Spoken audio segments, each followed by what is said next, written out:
Friends present మనమైతే Pillalamarri village అయితే వెళ్తున్నాం. మనం వెళ్ళే టెంపుల్ వచ్చేసి ఎరకేశ్వర స్వామి టెంపుల్ అనమాట. అంటే మనము శివుని టెంపుల్కి అయితే వెళ్తున్నాం. సో ఇక్కడ నుంచి ఒక 3 కిలోమీటర్స్ లోపలికి అయితే ఉంటుంది. అంటే సూర్యాపేట అవుట్స్కట్స్ నుంచి ఇది అవుతుందన్నమాట. సూర్యాపేట నుంచి చూసుకుంటే ఒక 5 కిలోమీటర్స్ అయితే వస్తుంది ఇది.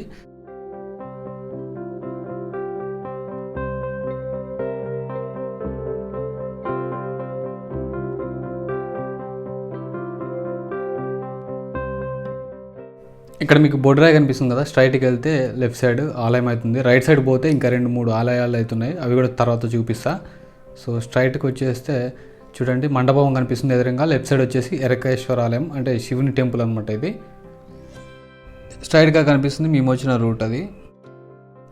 బయటనే ఇక్కడ కొబ్బరికాయలు అవి కొని సో లోపలికి అయితే వెళ్ళాలి. మేము వచ్చింది అయితే 12:30కి అట్లా అయితే వచ్చినాం. సో అంటే ఆ టైంకి గుళ్ళు ఉంటాయో లేదా అని అయితే అనుకున్నాం, కానీ ఇదంటే ఎనీ టైం అయితే ఉంటుందంట. సో మేము 12:30-1 అయితే అవుతుంది. సో ఆ టైంకి కూడా గుడి అయితే ఓపెన్లోనే ఉంది. సో మీకు ఇక్కడ కనిపిస్తుంది కదా, ఇది వచ్చేసి శాసనము ఏదో అన్నారు. సో లాంగ్వేజ్ కూడా సంస్కృతమే ఏదో ఉందనుకుంటా. ఇది చూడండి. సో ఈ విధంగా అవుతుంది. ఇది శిలాశాసనం, అంటే మనము శిలాపలకం అంటారు కదా, ఆ విధంగా అనమాట ఇది. సో చూడండి ఇక్కడ వచ్చేసి స్ట్రైట్గా ఇది ధ్వజస్తంభం. అంటే ఇది పురాతనమైనది అయితే కాదు, లేటెస్ట్గానే ఇది నిర్మించిందనమాట. ఒక 15-20 ఇయర్స్ లోపు ఇది నిర్మించిందనమాట. సో ఈ విధంగా అవుతుంది. సో ఇది మెయిన్ ఎంట్రన్స్ లోపలికి, గుడి లోపలికి అయితే మెయిన్ ఎంట్రన్స్. ఇక్కడి నుంచి ఒకసారి లోపలికి అయితే వెళ్దాం.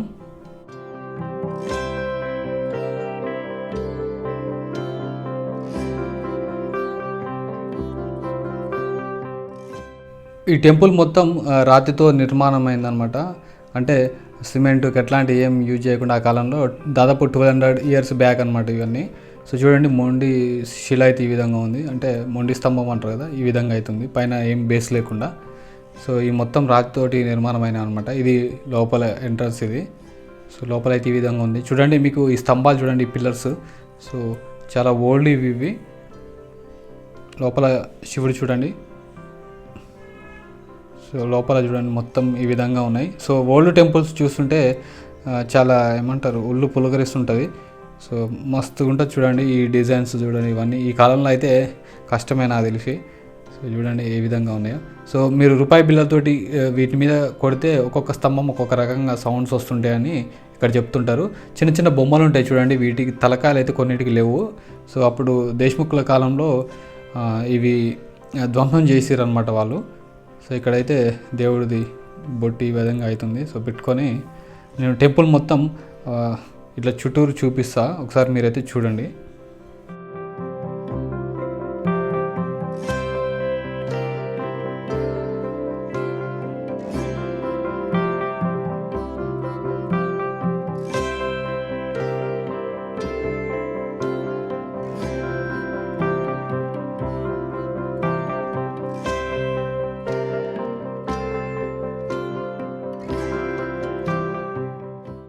టెంపుల్ లోపల చూడండి శివలింగం అయితే కొంచెం ఒరిగి ఉంది, భూకంపం వల్ల అలా ఒరిగిందంట. ముందు కూడా ఇంకొక శివలింగం అయితే మీకు కనిపిస్తుంది. బాబా ఒకసారి చూడండి, ఇవి శిల్పాలు చూడండి ఎట్లా ఏ విధంగా చెక్కిరో రాతి మీద. అసలు మామూలుగా అంటే మామూలుగా లేదు. మీకు డైరెక్ట్గా చూస్తే మాత్రం అసలు మైమర్చిపోతారు, అట్లా ఉన్నాయి. మీకు వీడియోలో ఏ విధంగా అవపడుతుందో తెలియట్లే, కానీ సో నాకైతే కొద్దిగా సాటిస్ఫాక్షన్, చాలా సాటిస్ఫాక్షన్ అయితే అనిపించింది. సో నాకు ఇట్లా చరిత్ర ఉన్నాయి, పురాతనమైన ఆలయాలు చూడాలంటే మాత్రం నాకు చాలా మంచిగా అనిపిస్తుంటుంది.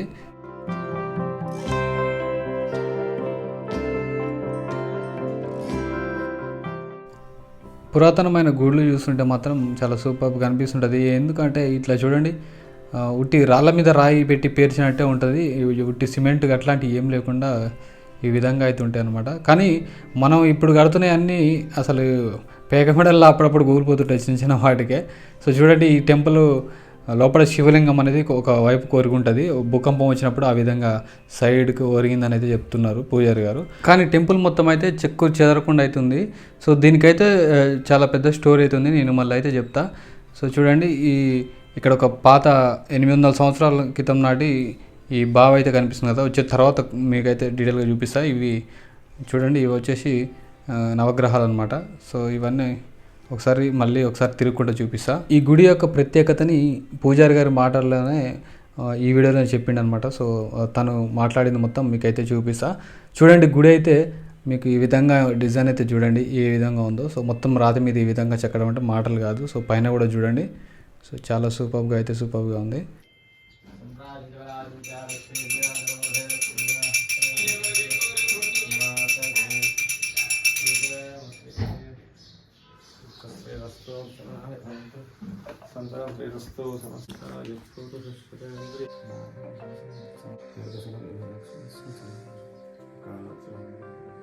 తిరుమల దేవాలయంలో కాకతీయుల కాలం నాటి దేవాలయం. ఇది చాలా అద్భుతమైన దేవాలయం.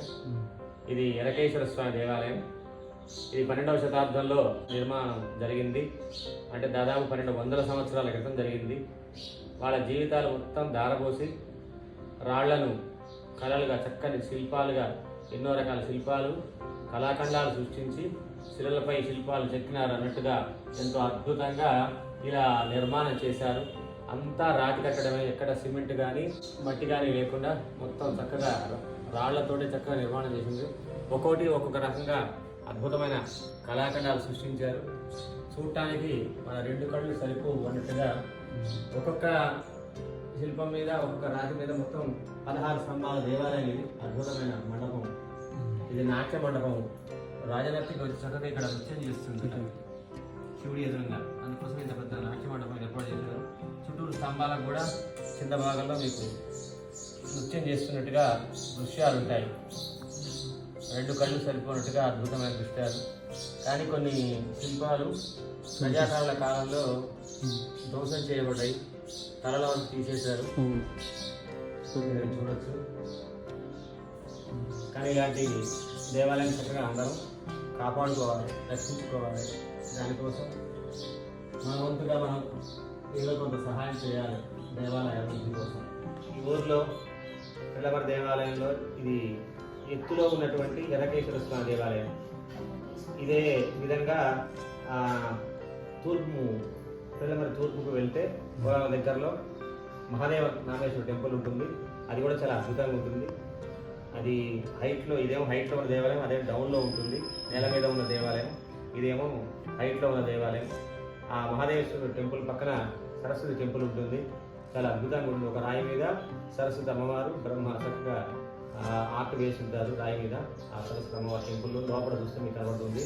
పక్కన త్రిపుటేశ్వరాలయం అని ఉంటుంది. 3 శివాలయాలు మధ్యలో నంది ఉంటుంది.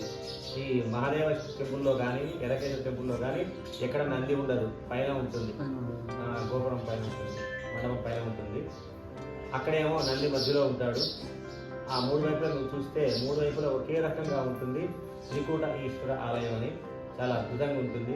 ఒకే వెడల్పు, ఒకే పొడవు, చక్కగా ఒకవైపు చూస్తే 3 వైపు చూసినట్టే ఉంటుంది. చాలా అద్భుతంగా ఉంటుంది. త్రికూటేశ్వర ఆలయం చక్కగా వచ్చి దర్శించుకోండి.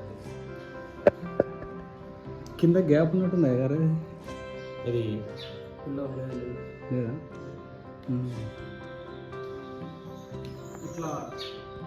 ఇట్లా భూకంపం అన్నట్టు ఇక్కడ శివలింగం ఇక్కడ కానీ మహాదేవ టెంపుల్లో కానీ శివలింగం అనేది ఒరిగి ఉంటుంది. అప్పట్లో భూకంపం వచ్చిందట, దానివల్ల కొంచెం ఒక సైడ్కు ఒరిగట్టడం జరిగింది.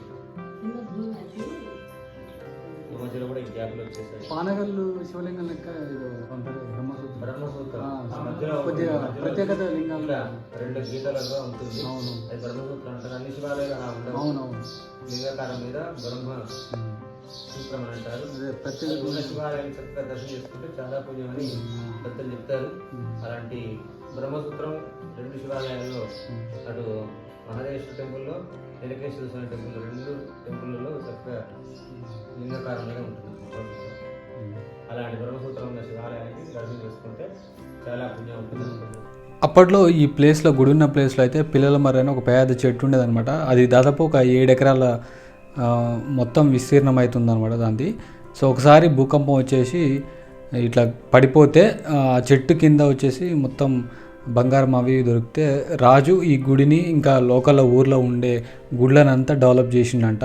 అప్పట్లో 1200 సంవత్సరాల క్రితం కాకతీయ రాజులు ఈ గుళ్ళని డెవలప్ చేసిర్రు. కాకపోతే 1700 సంవత్సరాలు 1800 సంవత్సరాల్లో వచ్చిన దేశముఖులు సో ఈ గుడిని అయితే చాలా వరకు ధ్వంసం అయితే చేసిర్రు. అంటే పూర్తిగా ధ్వంసం చేయలేకపోయారు. సో ఇది ఒక ఎంట్రన్స్ ఇది. సో సో చూడండి ఇక్కడి నుంచి కూడా ఎంట్రన్స్ ఉంది, కాకపోతే ఇక్కడి నుంచి ప్రజెంట్ అయితే అలో చేయట్లేరు. సో గుడి చుట్టూరు అయితే ఒకసారి చూపిస్తా చూడండి, ఎంత అద్భుతంగా ఉందో అసలు. కాకతీయుల కట్టడాలన్నీ ఈ విధంగానే ఉంటాయి. పిల్లలు మరి ఈ చెట్టు ఆనవాళ్ళు అయితే టెంపుల్ బ్యాక్ సైడ్ ఉన్నాయి, ఒకసారి దూరంగా చూడండి. ఇక్కడ కూడా ఒక శివలింగం అయితే ఉన్నది. సో దూరం నుంచి అయితే ఈ విధంగా చూపిస్తున్నాయి. ఇక్కడ పరిసరాలు అయితే ఈ విధంగా ఉన్నాయి. సో జనాలు కూడా ఏమి ఎక్కువ అయితే లేరు. ఇది చాలామందికి తెలియకపోవచ్చు కాబట్టి ఈ విధంగా అవుతుంది. చూడండి ఇంత పురాతనమైన ఆలయం దూరం నుంచి చిన్నగా పడుతుంది, కానీ సో మీకు దగ్గరికి వస్తే మాత్రం ఇంత పెద్ద ఆలయం ఈ రోజులలో కట్టాలంటే కొన్ని కోట్ల ఖర్చు అవుతుంది. సో కొన్ని కోట్లు ఖర్చు అయినా కూడా ఈ విధంగా అవుట్పుట్ చూడండి ఎంత మంచిగా ఉందో ఫినిషింగ్ అసలు. ఇది మొత్తం రాతి మీద చెక్కడం అంటే అసలు ఎట్లా సెట్ చేసిరో ఎట్లా పేర్చిరో కూడా అర్థం కావట్లేదు. చూడండి టాప్ అయితే కొంచెం చెట్లు చిన్న చిన్న మొక్కలు అయితే ఉన్నాయన్నమాట. అంటే ఇక పూజారి ఏం చెప్తుందంటే కొంచెం డెవలప్ చేయడానికి చేయూతనిస్తే ఇంకా మంచిగా డెవలప్ అవుతుంది అని అయితే చెప్తుండు. చూడండి ఇక్కడ కొన్ని ధ్వంసమైనట్టు ఇక్కడ కనిపిస్తున్నాయి విగ్రహాలు అనుకుంటా. అంటే పూర్తిగా ధ్వంసం చేయలేకపోయారు కానీ ఆడాడ కొన్ని ఈ విధంగా అవుతున్నాయి. సో చూడండి ఈ విధంగా ఓవరాల్ లుకింగ్ అవుతుంది చూడండి.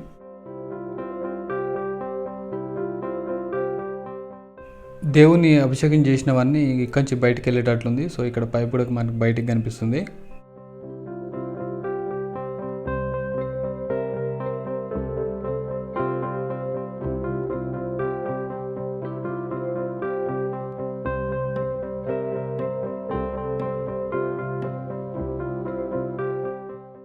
ఇక్కడ ఇంకొక ఎంట్రన్స్ అయితే అవ్వబడుతుంది. ఇక్కడ కూడా లాక్ వేసి అవుతున్నది.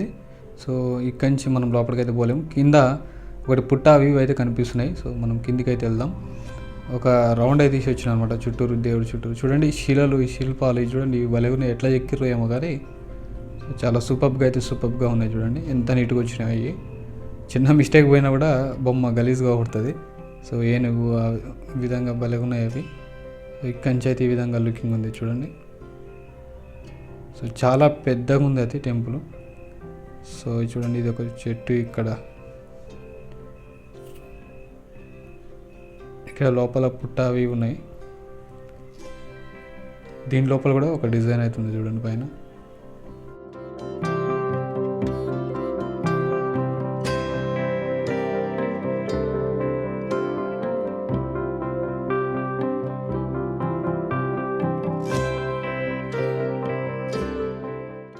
ఇవి నవగ్రహాలు ఆల్రెడీ చూపించిన, ఫస్ట్ స్టార్టింగ్లో చూపించిన. సో ఇక్కడ బావి ఉంది కదా, బావిని కూడా కొంచెం ఇది మూత జరిపి చూపిస్తా లోపల ఎలా ఉందో. వాటర్ అయితే ఉన్నాయి. బావి అయితే కొంచెం లోతుగానే ఉంది చూడండి. నెక్స్ట్ ఒక 3-4 గుళ్ళు ఉన్నాయి పూజారి గారు చెప్పినట్టు. సో అక్కడికైతే వెళ్దాం, అవి కూడా చూపిస్తా ఒకసారి అయితే చూడండి. మండపమా చిన్నగా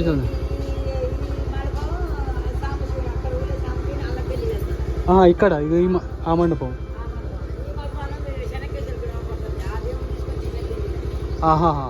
ప్రతి ఇయర్ ఆ మండపాలలో దేవుడు పెళ్ళిళ్ళు చేస్తారని అయితే చెప్తుంది. బొడ్రా నుంచి లెఫ్ట్ సైడ్ వెళ్తే లోపలికి 3-4 గుళ్ళు ఉన్నాయి. సో పూజారి గారు చెప్పినట్టు ఆ గుళ్ళు అయితే ఒకసారి వెళ్దాం. అడ్రస్ తనే చెప్పిండు. సో చూడండి ఇది కొత్తగా నిర్మించిన ఆలయం ఇది కాదు. రైట్ సైడ్ మీకు కనిపిస్తుంది కదా, ఇదే వెంకటేశ్వర స్వామి ఆలయం అనమాట. చూడండి చెన్నకేశవ స్వామివారి ఆలయం ఇది మళ్ళీ తర్వాత చూపిస్తాం మీకు. అక్కడ మండపంలో పెళ్లి జరుగుతుంది అని చెప్పారు కదా, సో ఈ దేవుడు అనమాట. సో ఇది అనమాట ఇది. సో ఇక్కడ పూజారి గారు చెప్పిన ఆలయం అయితే ఇది. సో ఒక్కసారి లెఫ్ట్ సైడ్ వెళ్తే గుడి ఎంట్రన్స్ అయితే ఉంటుంది. సో అక్కడికైతే వెళ్దాం. ఇక్కడ చూడండి స్వామివారి ఊరేగింపు రథం అయితే ఇందులో ఉంది. సో ఇది ప్రజెంట్ వాడకలు ఉందో లేదో తెలియదు కానీ చూడండి లేనట్టే ఉంది. సో చక్రాలు అయితే ఈ విధంగా ఉన్నాయి. సో ఎంట్రన్స్ అయితే ఇక్కడి నుంచి ఉన్నది. ఇది ఒక దేవాలయం, అవతల ఒకటి అనమాట. సో ప్రజెంట్ అయితే నేను వచ్చిన టైం అయితే 1 అయింది కాబట్టి ప్రజెంట్ మూసేసారు. 5ంటికేమో తెరుస్తారంట. సో ఇక్కడ కూడా మొత్తం లాగ్ అయితే వేసి ఉంది. ఇక్కడ చూడండి జంట నాగులు లోపంచి అయితే చూపిస్తున్నా, నేను అందులో చేయబెట్టేసి చూపిస్తున్నా. ఇక ధ్వజస్తంభం ముందల త్రికుటేశ్వర స్వామి వారి ఆలయం అనమాట. అంటే 3 శివలింగాలు ఇట్లా ఎదురుగా 3 దిక్కులలో ఉంటాయన్నమాట. సో లోపలికైతే వెళ్ళలేకపోతున్నా, ప్రజెంట్ లాక్లో ఉంది అది. అలాగే ఇక్కడ చూడండి ఇక్కడ శిలాశాసనం అనమాట ఇది. అంటే శంకుస్థాపన అట్లా చేస్తారు కదా, అది అనుకుంటా. తర్వాత ఇక్కడ చూడండి ఇది ఒక ఆలయం, ఇది కూడా శివుని టెంపుల్ అనమాట. సో దీంట్లోనే బ్రహ్మసూత్రం కలిగిన శివుడైతే ఉందని అయితే ఇక్కడ మీకు ఇక్కడ రాసింది చూడండి. అయ్యగారు కూడా అదే చెప్పిండు. దీని ముందు ధ్వజస్తంభం అయితే చాలా పురాతనమైనది లాగా బయట నుంచి కనపడుతుంది. సో దీంట్లో సరస్వతి దేవిది అది కూడా ఉంది బ్యాక్ సైడ్ అని కూడా. దీనికి నేను అది చూపించలేకపోతున్నా, వెనకాల నుంచి వస్తే అది కనపడుతుంది. ప్రజెంట్ అయితే కనపడట్లేదు అది. సో ఈ 2 ఆలయాలు అయితే ఈ విధంగా ఉన్నాయి. సంక్రాంతి టైం కాబట్టి చూడండి గంగిరెద్దు వెళ్తుంది.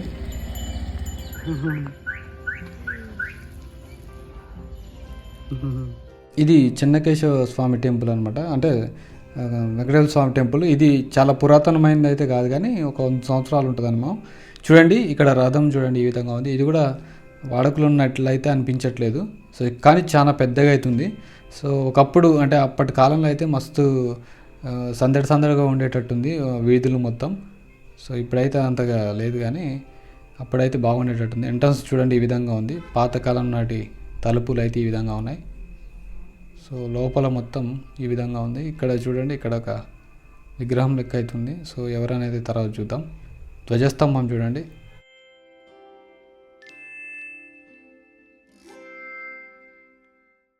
ఈ ఆలయాన్ని నిర్మించింది అయితే తనే అనమాట. సో చక్రపాణి గారు. సో ఈ విధంగా తనదైతే పెట్టారు. లోపలైతే ఈ విధంగా ఉంది చూడండి. సో కొంచెం ముందుకైతే వెళ్దాం. ధ్వజస్తంభం కూడా 5-6 years బ్యాక్ అనమాట. సో ఈ విధంగా అవుతుంది చూడండి. ఇక్కడ కొబ్బరికాయలు అవి ఇవి ఇక్కడ నుంచి అమ్మేటట్టుంది ఇది. సో ప్రజెంట్ అయితే మధ్యాహ్నం వచ్చినాం కాబట్టి టెంపుల్ అయితే లాగేసి ఉందనమాట. మీకు బయట నుంచి అయితే చూపిస్తా. ఇక్కడ ఏమో ఆంజనేయ స్వామి విగ్రహం అవుతుంది ఎదురుగా. సో ఈ విధంగా అవుతుంది చూడండి. టెంపుల్ ఒకసారి చూసుకుంటే ఇక్కడ ఉయ్యాలలో అయితే ఉంది. ఉయ్యాల చూడండి. సో గేట్ అయితే అంటే మెయిన్ ద్వారం అయితే మూసేసి ఉందన్నమాట. సో లోపలైతే ఈ విధంగా ఉంది.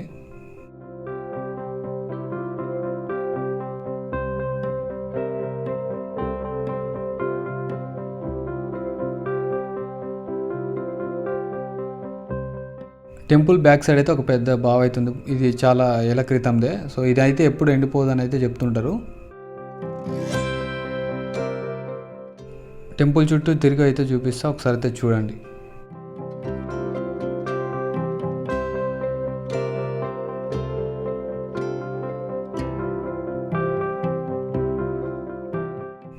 ఇక్కడ ఒకటి వాటర్ ఫౌంటైన్ లెక్క ఉంది. దీని వల్ల కన్స్ట్రక్షన్ చేసినట్టుంది. లైటింగ్ కోసమో దేనికోసమో పెట్టిరు ఇది. సో ఇంతటితో ఈ పిల్లల మరి గ్రామంలో ఉన్న టెంపుల్స్ ఓల్డ్ అన్నీ చూపించేసిన. సో మీకు ఈ వీడియో నచ్చింది అనుకుంటున్నాను. ఈ వీడియో నచ్చితే లైక్ చేసి షేర్ చేసి సబ్స్క్రైబ్ అయితే పక్కా చేసుకోండి. ఇలాంటి వీడియోస్ మరిన్ని చేస్తా. అలాగే నాకు దారిలో కొన్ని మంచి లొకేషన్స్ అయితే కనిపించినాయి. సో పచ్చని పొలాలు అవి కూడా చూపిస్తే ఒకసారి అయితే చూడండి.